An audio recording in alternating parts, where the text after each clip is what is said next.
দক্ষিণ দিনাজপুর জেলার কুশমন্ডি ব্লকের ৪ নম্বর কুশমন্ডি গ্রাম পঞ্চায়েতের সবুজ মহিলা সংঘ বহুমুখী সমবায় সমিতির নির্বাচনে সমস্ত ১৭টি আসনে বিনা প্রতিদ্বন্দ্বিতায় জয় অর্জন করল তৃণমূল কংগ্রেস সমর্থিত প্রার্থীরা।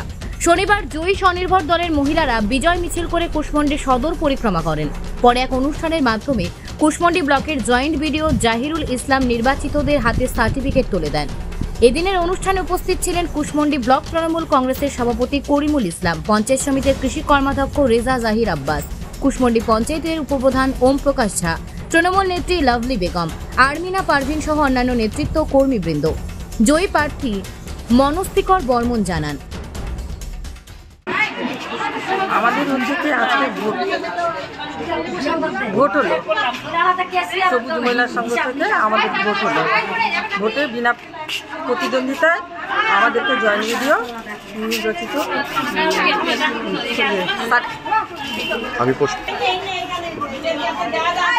বিনা প্রতিদ্বন্দ্বিতায় আমরা জয়ী হয়েছি, তাতে আমরা খুবই খুশি।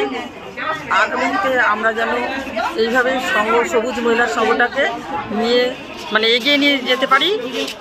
আর আমাদেরকে পার্টি আমাদের পেছনেও ছিল, সামনেও থাকবে এবং আগামীতেও আমাদের সাথে থাকবে।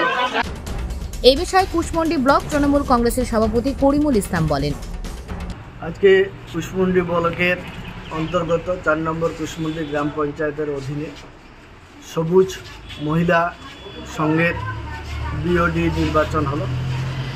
আজকে ১৭টা বিওডির মধ্যে তৃণমূল কংগ্রেস বিনা প্রতিদ্বন্দ্বিতায় ১৭টাই জয়লাভ করবে।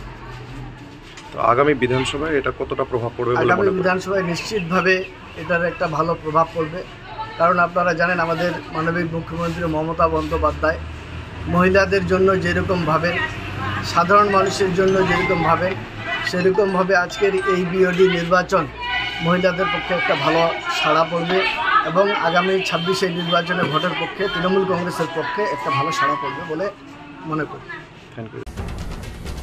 কুশমন্ডি থেকে দিলদার আলীর প্রতিবেদন, নিউজ টুডে।